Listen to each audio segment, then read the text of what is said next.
Impact confirmed. The Slayer has been activated.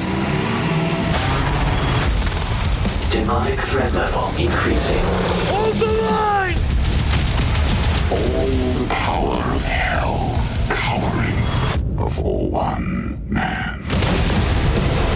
id Software presents Doom, The Dark Ages. Available now on Xbox Series X and S, PlayStation 5, and PC. Rated M for mature.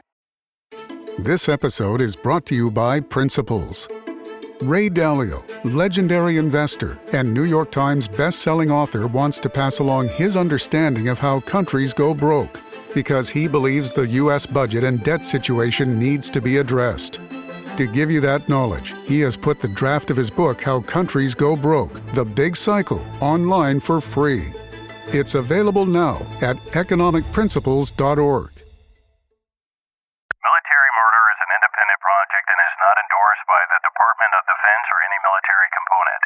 The views expressed are those of the host. The content of this podcast is not meant to be legal or medical advice. Warning, this episode contains graphic details of murder and is not suitable for young listeners. Listener discretion is advised.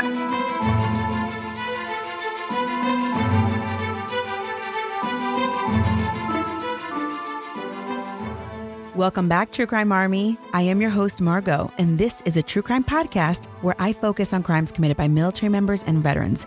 But don't worry, you don't have to know anything about the military to listen, I promise. You just have to be a true crime enthusiast. And if that's you, well, welcome home, baby. Happy half birthday to military murder. Can you believe that the show has been around for 6 months already? I can't believe it. Time is just flying. It's crazy. But you know, when you do what you love, and for me, that's telling cautionary tales, because, you know, we should always be a little skeptical of everyone, right? Well, when you do what you love, time just flies by. On the heels of Mother's Day, and in recognition of May as Mental Health Awareness Month, I'm bringing you one of the most horrific cases I may have covered to date. I know you're probably thinking, what? You've covered some pretty crazy cases. Yes, I have. But this one is up there with the heinous triple murder, which is episode 3, if you haven't listened to that, and a father's revenge killing, which is episode 9. You thought you heard it all until now. A few weeks ago, I brought you the heart-wrenching case of a single military mom whose baby was murdered while she was deployed.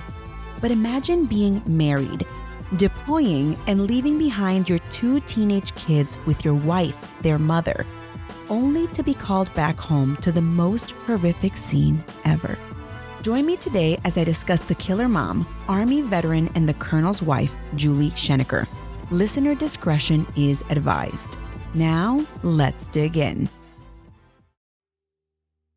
My primary sources for today's case include various YouTube videos, including Croker Queen's library consisting of the entire televised trial against Julie Schenecker, ABC Action News reports, a post-trial ABC Action News interview with Julie conducted by reporter Serena Fazan, People in Time magazine articles, Daily Mail, New York Daily News, and Tampa Bay Times. Colonel Parker Schenecker and his wife of 20 years, Julie Schenecker, they were the typical military family. Parker commissioned in the Army in 1984, and by the late 80s, he found himself stationed in Germany, where he met another active duty soldier, Julie Powers.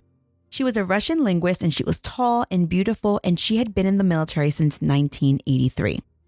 As a Russian linguist, Julie was responsible for debriefing deflectors from the Soviet Union who were seeking asylum. Julie and Parker made the perfect couple. By the time the couple wed in 1991, it was evident that Parker was going the distance in the military. He was making it a career. Julie, on the other hand, she didn't know if she'd be able to keep up with Parker's pace. She did want 6 kids after all. And how was she going to do that while being active duty with an active duty spouse?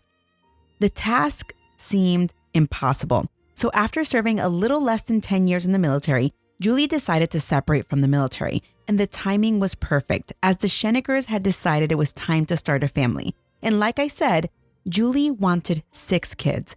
But Parker wasn't so sure that 6 kids was the best for a military family that moved often. The Scheneckers welcomed daughter Calyx on September 13th, 1994. She was born while they were still stationed in Germany. 3 years later, they welcomed a son, Beau, on September 29th, 1997. This time, they were stationed in Hawaii. At some point after Beau was born, Parker knew that would be the last child for them, and according to the opening statements at trial, he got a vasectomy. On the outside looking in, anyone would have been envious of the Scheneckers. Parker was racing up the military ranks, and Julie was a stay-at-home mom raising 2 beautiful kiddos. But behind the facade was a woman who experienced very high highs and very low lows. According to the prosecutor's opening statement, when Calyx was in kindergarten, which was approximately in 2001, Julie was hospitalized for 9 months because she couldn't get out of bed and she couldn't care for her kids. Throughout the marriage, they lived all over the world. And according to Parker, they lived in Munich, Germany for a few years, and then they moved to Arizona, then back to Germany for 3 more years, Kansas, Hawaii for another 3 years, Virginia for another 3 years, then back to Germany for 3 years, Maryland, Pennsylvania, and ultimately in 2007, they landed in Tampa, Florida. Parker was stationed as a commander at MacDill Air Force Base in Florida. Now, all my civilian listeners are thinking, what? They lived in how many places and what amount of time? And all my military listeners are thinking, yep, that sounds about right. By the time that they were stationed at MacDill, they were living in a beautiful upper middle class neighborhood in New Tampa. And Parker, in an effort to make up for living in cold weather the last few years, he purchased his wife a nice convertible Audi.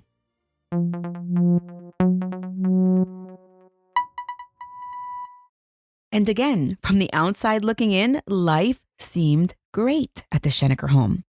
But beneath it all, Julie's mental health was quickly deteriorating. For several years, Julie described having bouts of mania where she was always on a high. And in her opinion, this is exactly the type of person fit for military life. And even the role of military spouse.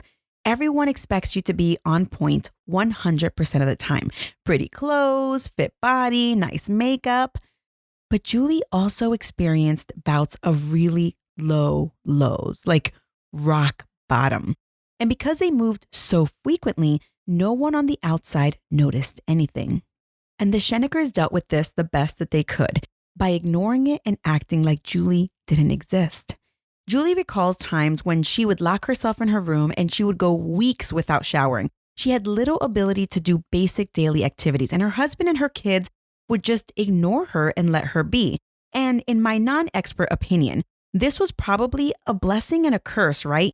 If you've ever grown up with a very ill person or someone with mental health issues, most of the times those around that particular person have to just keep going on. They keep living their life. They learn to just ignore the person who's extremely ill or the person who is mentally ill. And it's sad. Well, years later, it would appear that the family's lack of empathy, or at least the lack of empathy that Julie perceived them to have, would deeply affect her, and she was keeping count. By the fall of 2010, Julie was heavily medicated for her mental health issues, and she was mixing her medication with alcohol, which is something she hadn't done in the past. Her family was falling apart, and Calyx, her daughter, who was now 16 years old, and Julie, they had a full-blown teenage daughter feud at the Schenecker house. And I was a teenage girl at one point, and anyone out there who has teenage daughters or teenage kids in general, you know that there's this time. I mean, I have 2 young daughters, and everyone keeps telling me, like, wait till they become teenagers. They basically have like split personalities. And so that's what Julie was experiencing at her house. Julie was fed up with Calyx being disrespectful, including Calyx calling her mother names. And Calyx was fed up with her mother because her mother was never around. She was always sick. She locked herself away, and she just wasn't a mother. So they both turned to the man of the house, Parker. However, Parker was constantly gone because he was a full-bird colonel in the Army by this point. He was always on temporary assignment for anywhere from 3 to 14 days at a time. And so although he hardly witnessed his wife and daughter fight, he sure did hear about it after the fact. Julie once confided in Parker about the issues that they were having at the house. And Parker straight looked at Julie and said something to the effect of, "It's time you start acting like an adult, Julie, instead of stooping to a 16-year-old's level." And this didn't go down well for Julie. But Parker knew he had to do something, right? He couldn't just confront his wife, and he couldn't just be yelling all the time. So the family decided that Calyx should have a separate avenue to speak to someone outside the house about these issues with her mother, right? You can't just always vent to your mom, not to your mom, but you can't always vent to your dad or to your brother. You need to have an outside avenue of a professional. And that's what happened. Calyx began to see a counselor sometime in October. During this time, in the October, November, December 2010 timeframe, Julie's mental health was in the gutter. She was drinking like a fish, and she either sought help or was forced to seek professional help. And while Julie was unavailable mentally and physically for her family, her mother-in-law stepped in to help out around the house. Then, in December, the family decided that they all needed to see a family counselor to work their issues out collectively. In the meantime, Calyx asked her father, she was just desperate to get out of this situation. She said, "Dad, what about boarding school? Can I start looking into that?" And Parker thought, that might be a great way to ease the tension at the house. And if, she could go to a good college prep boarding school, that was a plus. Calyx was excited by the prospect of this, and she lined up a few school visits for after the holidays. Well, the holidays came and went, and soon after, on January 13th, 2011, the family put on a brave face and they went to a nice restaurant called Benedetto's to celebrate Julie's 50th birthday. And according to Parker's court testimony, Julie seemed fine. A few days later, Parker reminded Julie that he was going to be leaving for 10 days to Afghanistan for his job. And he asked her if she was okay. She was having issues in the fall. He wanted to know if she was okay and if she needed help. And remember, back in October, November, December timeframe, Parker brought his mother in, Nancy Schenecker. He brought her in from Louisiana to come help around the house with the kids. And because Julie wasn't doing too well, he asked her again, "Hey, do you need help?" Julie looked Parker straight in the eye and said, quote, "I got this," end quote. Parker, not wanting to push the issue and recognizing that his kids were old enough to basically take care of themselves, they were 16 and 13, he thought, okay, it's only 10 days. Everyone's going to be fine. However, according to court records, Parker sent out an email to close friends and family, basically saying, "Please keep an eye out for my family." And he left it at that. So, Julie started hearing rumblings about this email, but no one would tell her or show her the email, and they didn't tell her what it was about. She immediately began to think, I know exactly what that email says. My husband is planning to file for divorce. According to the Schenecker family calendar, and just real quick, those large desk calendars that a lot of people have in their office? Well, the Scheneckers, they had a family calendar identical to this, and they kept it in the kitchen.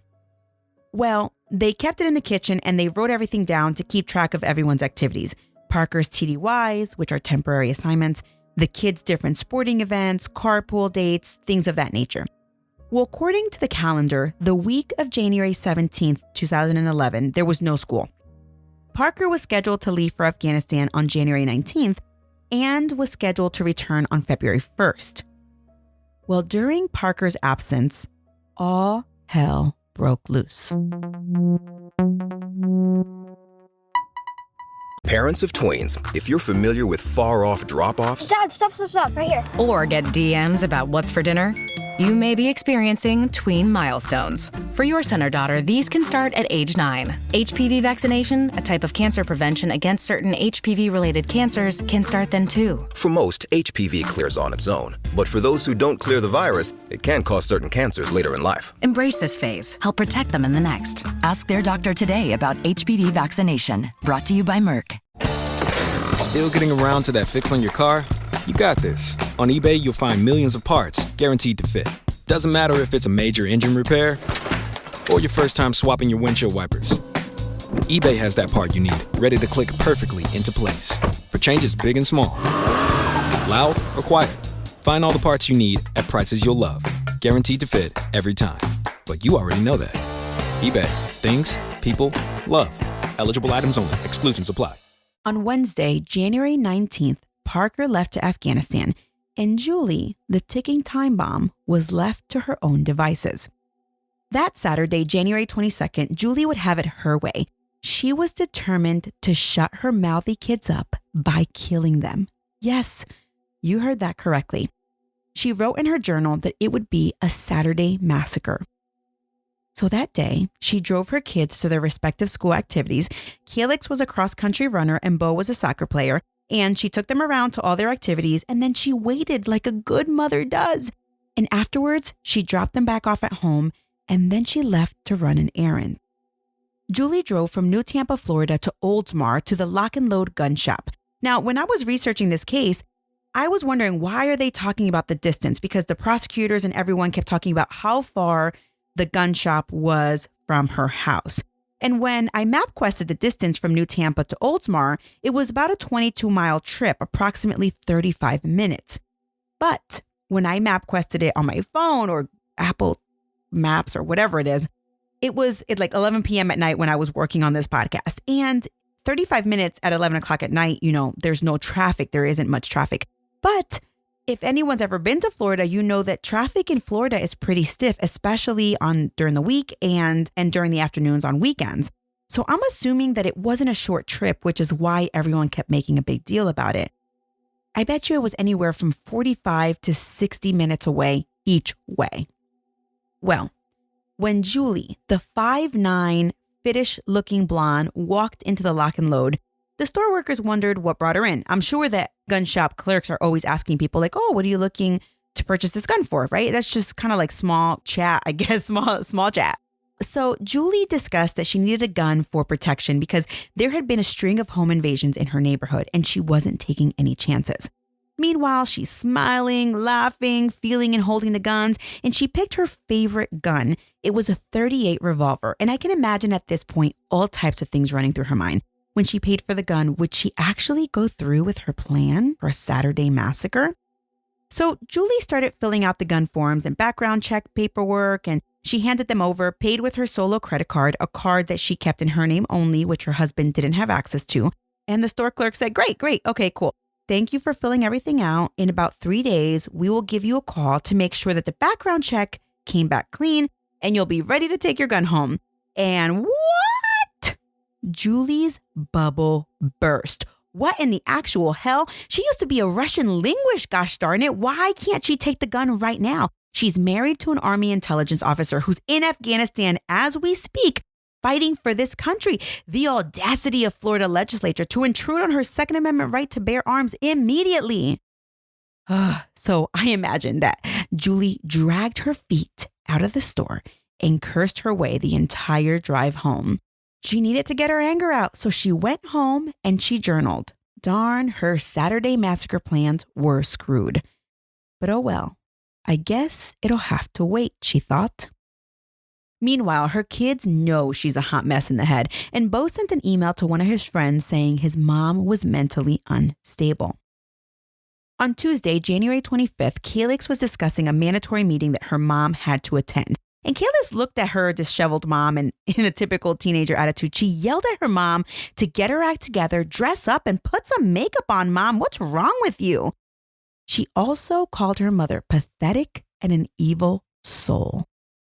And all of this was just fueling Julie internally. If Calyx thought Julie was evil, she just needed to wait because evil was coming.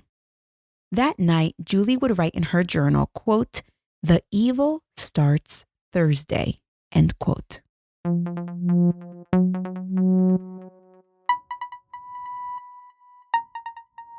On Thursday, January 27th, Julie drove back to the lock and load to pick up her revolver. She remembered to also grab some hollow point bullets in case the local scoundrels came trying to invade her house. Except she knew full well the gun was not for protection. It was for murder. Julie left the gun store, loaded the gun, and put the gun in her purse. And then she drove home in her ever-typical suburban white Honda Odyssey minivan. And listen, no judgment to the minivan. I myself am a minivan driver, and I wouldn't trade it for the world. It's the best thing since sliced bread and totally jives with my somewhat chaotic mom life. But anyway, I digress. Julie drove home, and she stopped at the house. Beau jumped in the car because he had soccer practice, and Julie started driving.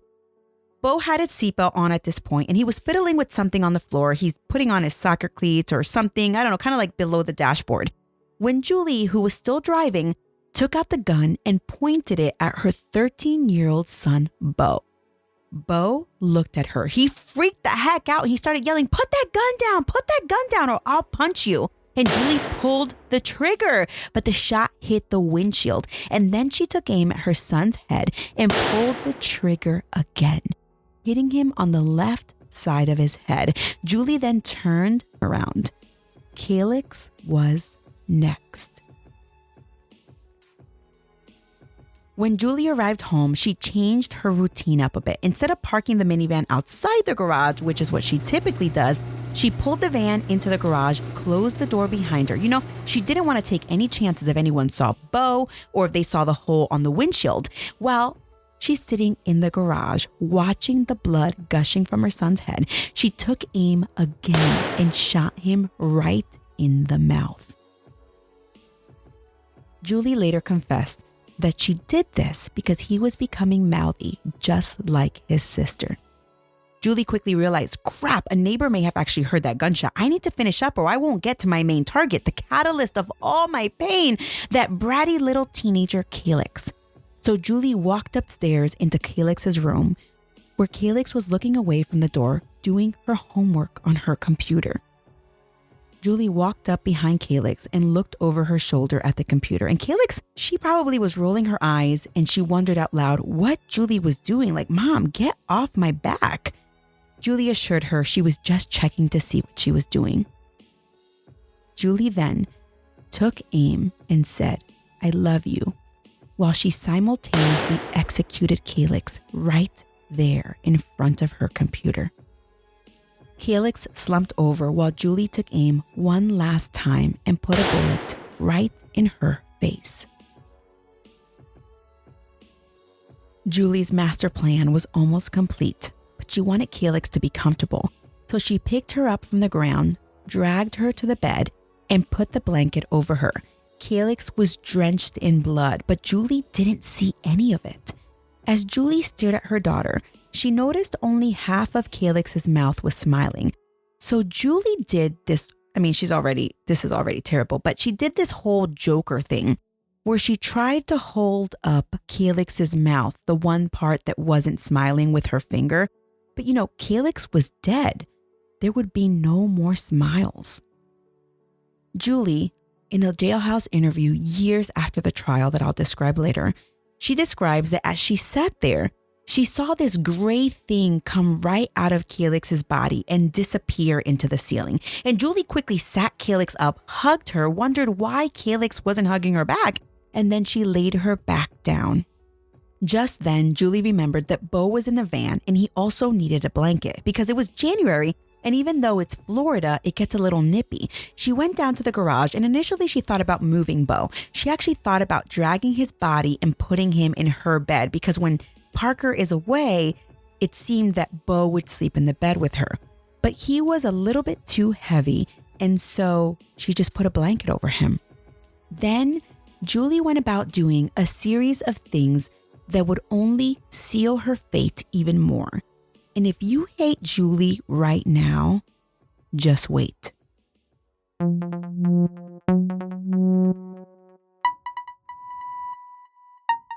Support comes from ServiceNow. We're for people doing the creative work they actually want to do. That's why this ad was written and read by a real person and not AI. You know what people don't want to do? Boring, busy work. Now with AI agents built into the ServiceNow platform, you can automate millions of repetitive tasks in every corner of your business, IT, HR, and more, so your people can focus on the work that they want to do. That's putting AI agents to work for people. It's your turn. Visit servicenow.com. Julie started to decorate the house with Post-it notes. Well, not really decorate, but she began to leave notes for whoever found the kids first. Her intent all along was to kill herself, but after seeing how much destruction was caused by bullets, well, she opted to use pills to save herself the pain. According to Parker, Julie was a carpool mom. So when she and her kids didn't show up the next day or whenever the following day or the following week, folks would come a-knocking. So to take care of those folks, Julie left 2 Post-it notes on her front door that said, quote, "We went to New York City, be back on Tuesday, Julie," end quote. On the family calendar, on the square reserved for the date that Parker was to return home from Afghanistan, she wrote, quote, "Sorry about your parking space. Had to leave it for Beau, my darling, precious child," end quote. Also, directly on the family calendar, she wrote, quote, "Beau is in the van on the way to practice. Calyx is in the bed. Tried to make her comfortable," end quote. Julie then sent an email to her husband that said, "Come home soon. Your family is waiting for you." She sent another incoherent email to her mother that ended with, quote, "It will all be over soon," end quote. Then she put on her robe, sat outside in her enclosed back patio, and took a lethal dose of lithium and Coumadin, a blood-thinning drug that she had a prescription for. Her intent all along was to die from an overdose. The next morning, Julie was in and out of it when 2 new Tampa police officers arrived at 16305 Royal Park Court, Tampa Palms, Florida. They were at Julie's house to conduct a welfare check because after Julie sent that babbling email to her mother sent the cops out. The cops saw the post-it notes on the front door, but they still knocked, but no one answered. But through the front window, they could actually see straight through to the back of the house. And they noticed the back sliding door was open, so they quickly head out back. And that is when they found Julie. Julie incoherently said, quote, "Hi, I'm bipolar," end quote. And then she blurted out, "My husband is going to be so distraught."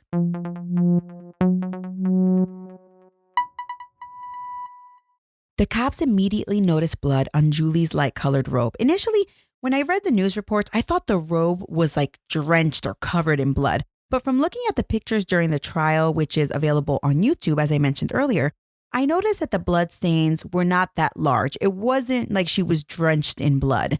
The officers start asking her questions about the source of the blood. They're trying to figure out if she's bleeding. Well, Julie told them to go find her kids. And soon the police discover they were the unlucky SOBs to be called to do a welfare check at a homicide scene. The scene, as described earlier, was so horrific that they actually had to call out counselors for the first responders who endured the initial crime scene. And this, guys, this is so sad. And I'm sorry. This is a terrible, terrible story. Julie was so out of it that she asked the cops to give her the gun so she could finish the job that she had hoped to accomplish earlier, which was to kill herself. And I'm sure that it took a massive amount of restraint on the part of the officers to not finish the job themselves. Evidence discovered in the home revealed that Julie left many notes around the house. She wrote a note for Parker that read, quote, "Parker, I'm sorry, so sorry. I sensed divorce was inevitable, but I can't live alone. Calyx drove me to drink. I've offed Beau first. He saw the gun and told me to put it away. He had a healthy fright," end quote. She also wrote about how crappy Calyx was. She said Beau was becoming sassy just like his sister, so now he had to go along with us. One note said, "Told everyone we went to New York City." Another note read, "I could have done this anytime. I could have done it when you were here. Luckily you weren't. I probably would have taken you out too. That would have been a crying shame." Inside, the cops and investigators found the grisly scene of 2 teenagers killed at the hands of their own mother. Yeah, the kids thought their mom was nuts, but they trusted her with their lives, yet she snuffed them out. Investigators discover overwhelming evidence that Julie cold-heartedly planned out the murder of her 2 kids. And through the investigation, they found all the notes that she wrote and left after the murders, the journal that she kept leading up to the murders, the pills, they found the ammo, they found the lock and load gun receipt, they corroborated everything with gun store surveillance video, and then to top it off, she confessed. She was recorded saying, quote, "I shot her in the back of the head because she was running her mouth," end quote. Then she says she shot her in the mouth because her mouth angered her so much. She was too sassy. Now, you can actually listen to some of the audio parts of her interrogation on the trial that's available on YouTube, and she sounds like a very drunk person. And it's so hard to listen to her tell this story. I mean, just imagine the drunkest person you've ever seen in your life trying to make a sentence. And that's what Julie sounds like. At some point, Julie said she killed her kids to save them. She wanted to save them from having a mental illness just like her. She also wrote, quote, "If you wonder why I decided to take out the kids, it's to protect them from embarrassing them for the rest of their lives." End quote. She left another note that read, quote, "DNR, donate my body to science," end quote. And DNR in this instance stands for do not resuscitate. Julie confided in the investigators that she was shocked that no one heard the gunshots in her neighborhood. She for sure thought that the cops would be there earlier. Now, Julie thought out loud, "This is the worst thing I have ever done." You think, Julie? You think? And at one point, even after admitting that she shot her kids, she turned to the investigator and asked, quote, "Are my kids coming later?" End quote.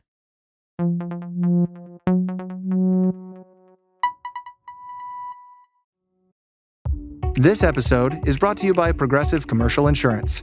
Business owners, meet Progressive Insurance. They make it easy to get discounts on commercial auto insurance and find coverages to grow with your business. Quote in as little as 6 minutes at progressivecommercial.com. Progressive Casualty Insurance Company. Coverage provided and serviced by affiliated and third-party insurers. Discounts and coverage selections not available in all states or situations.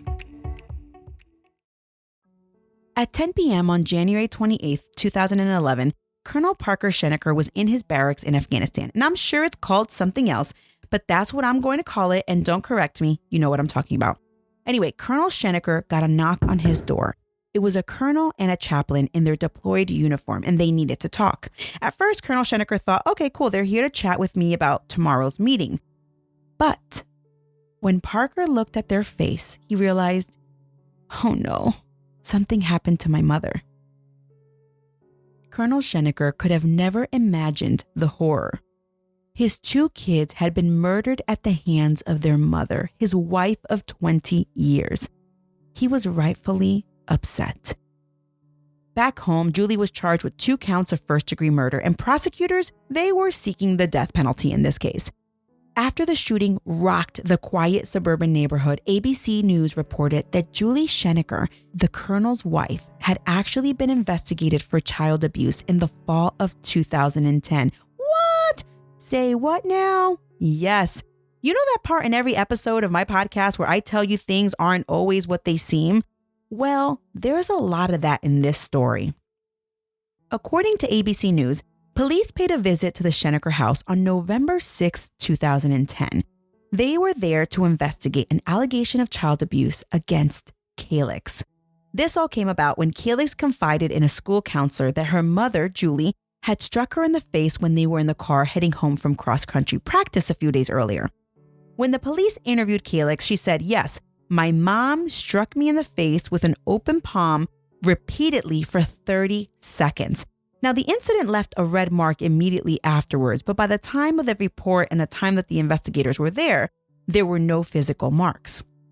So the investigators interviewed Julie, and Julie didn't deny the incident. She said, "Yep, yeah, I did it. Calyx had run into the grocery store one day, and when she came out, I asked her what she got, and she told me to mind my business. She also called me disgusting and told me I wasn't her mom."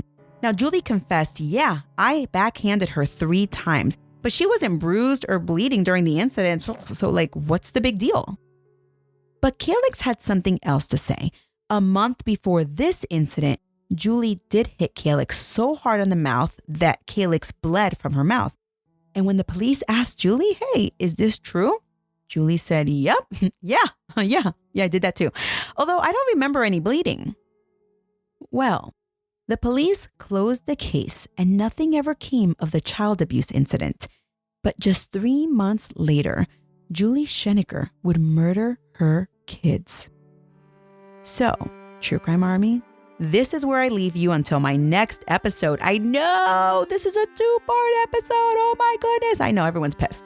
Hey, join me next time where I will jump right into Julie Schenecker's trial, which took years to come to fruition, first of all. And I'll also discuss Julie's jailhouse interview a year after the trial, And I'm also going to discuss a very powerful speech given by retired Colonel Parker Schenecker himself.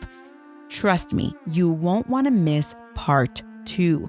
So make sure that you subscribe and you come back next week.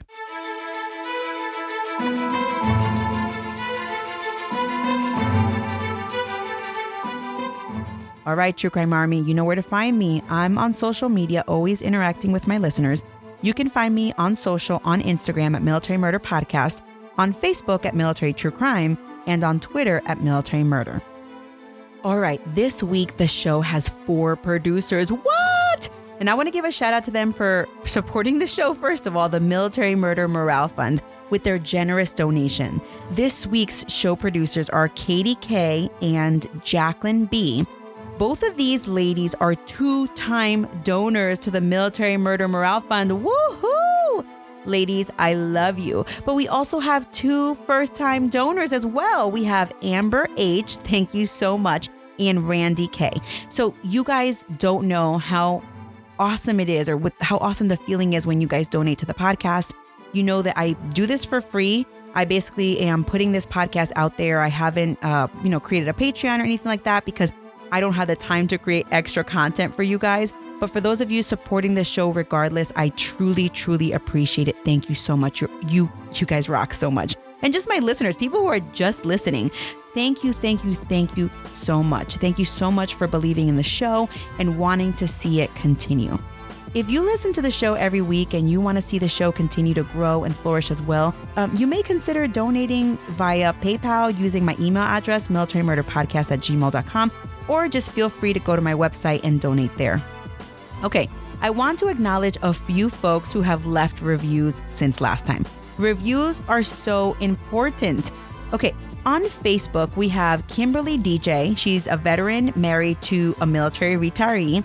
We have Dawn M, Holly S, and Rick W. On Apple Podcast reviews, we have Trace2827 and Miranda E.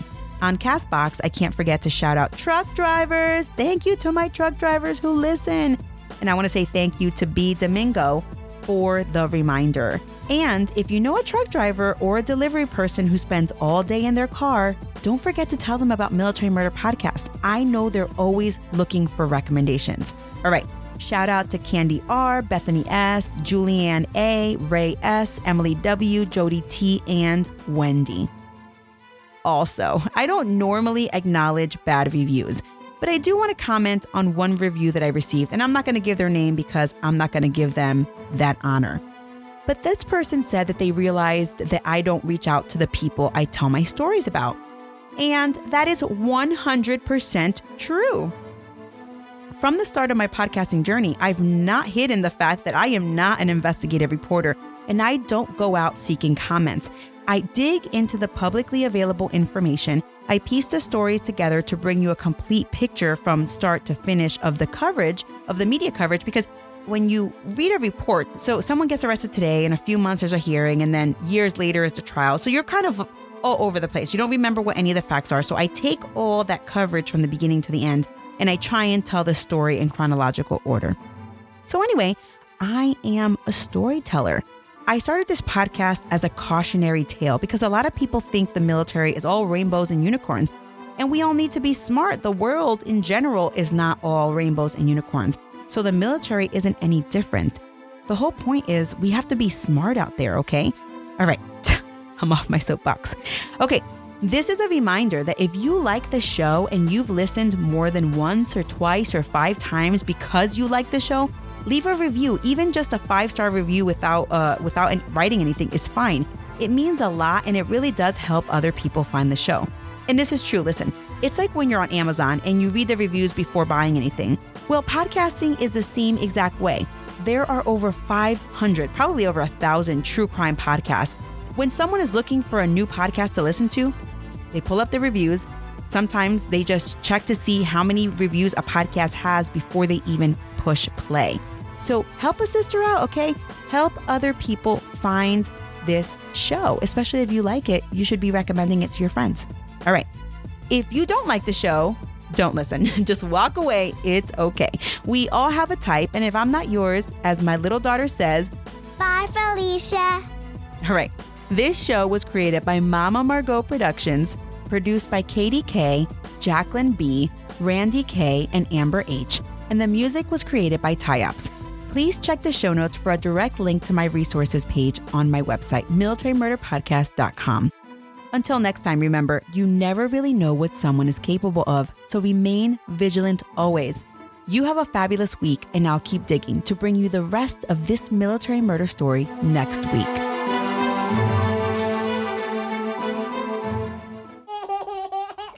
Shh, let's work on our podcast.